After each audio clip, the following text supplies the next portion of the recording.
Halo dok, ya nah jadi banyak yang request nih dok, sobat pemuda di rumah banyak yang request tentang apa sih virus corona itu. Nah jadi dokter bisa nggak memberikan informasi tentang virus corona? Boleh ya dok? Oke.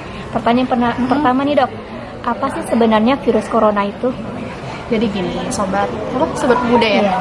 Iya, jadi coronavirus itu merupakan salah satu jenis keluarga besar virus yang mana dapat menyebabkan penyakit baik gejala ringan maupun berat.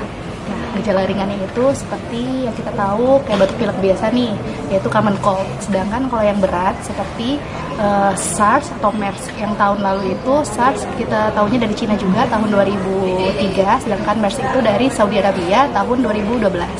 Nah, yang lagi viral ini ya, yang lagi viral ini kan yang terbaru ini tahun 2019, tepatnya tanggal 31 Desember itu WHO menyatakan ada penyakit di Cina yang seperti pneumonia yang tidak diketahui penyebabnya itu dari mana. Nah, pada tanggal 7 Januari 2020 WHO baru menyatakan bahwa penyakit yang tidak diketahui kemarin itu ternyata berasal dari coronavirus jenis terbaru yang kita kenal sekarang itu adalah novel coronavirus 2019 atau nama lainnya nCoV-19 atau COVID-19.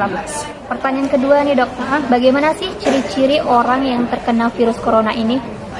Ciri-ciri atau gejalanya itu seperti ya jika teman-teman ada bepergian jauh nih ke tempat negara yang terjangkit atau terkena si nCoV-19, atau teman-teman ada kontak langsung atau kontak erat dengan yang terkena atau suspek nCoV-19 ini, ditambah teman-teman ada demam lebih dari 38 derajat Celcius, batuk pilek, nyeri tenggorokan, sama sesak, itu teman-teman wajib langsung ke rumah sakit atau fasilitas kesehatan terdekat. Nah, pertanyaan ketiga nih dok. Nah, katanya kan virus corona ini menular ya. Nah, bagaimana sih proses penularan atau penyebaran dari virus ini sendiri dok? Awalnya sebenarnya virus corona ini penularannya itu lewat hewan ke hewan atau zoonotik. Tapi semakin berkembang jadi dari hewan bisa menular ke manusia. Dan setelah itu baru manusia ke manusia. Nah, transmisinya tuh lewat, biasanya kalau dari manusia ke manusia itu melewati droplet nuklei namanya.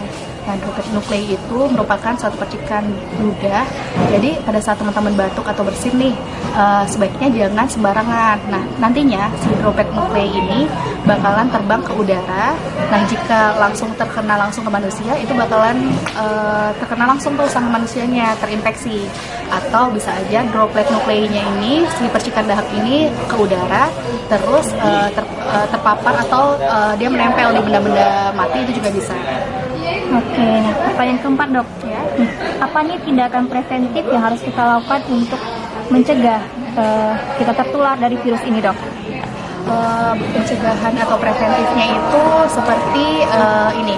Pertama, kita harus menjaga kesehatan terlebih dahulu, makan makanan sehat, makan sayur, buah, minum vitamin, olahraga. Nah, terus kalau misal teman-teman ada batuk, teman-teman bisa memakai masker.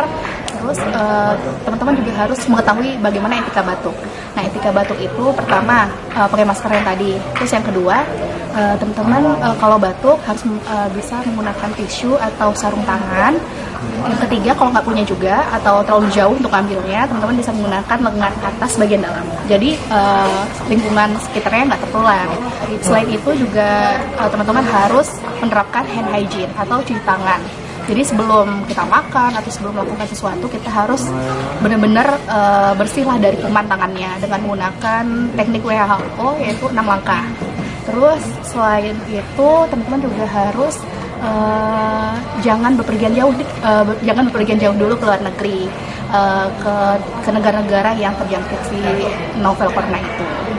Oke, nah pertanyaan terakhir nih dok. Nah, dari pemaparan ciri-ciri tadi, jika kita sudah terkena nih, apa yang harus kita lakukan dok?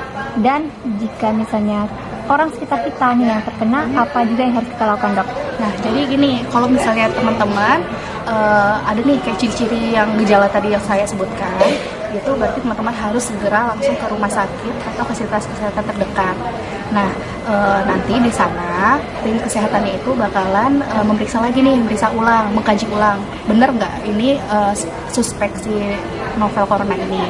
Kalau benar suspek, berarti nanti teman-teman bakalan diisolasi di ruangan khusus. Nanti di sana tim kesehatannya biasanya langsung melapor ke dinas kesehatan terdekat dan biasanya langsung dirujuk ke rumah sakit rujukan. Kalau di Pekanbaru, setahu saya sih di RSUD Arifin Ahmad.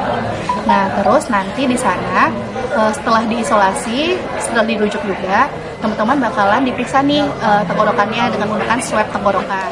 Nah, jadi dari swab tenggorokan itu teman-teman nanti baru bisa nih ketahuan apakah teman-teman terkena atau tidak dengan si corona tersebut.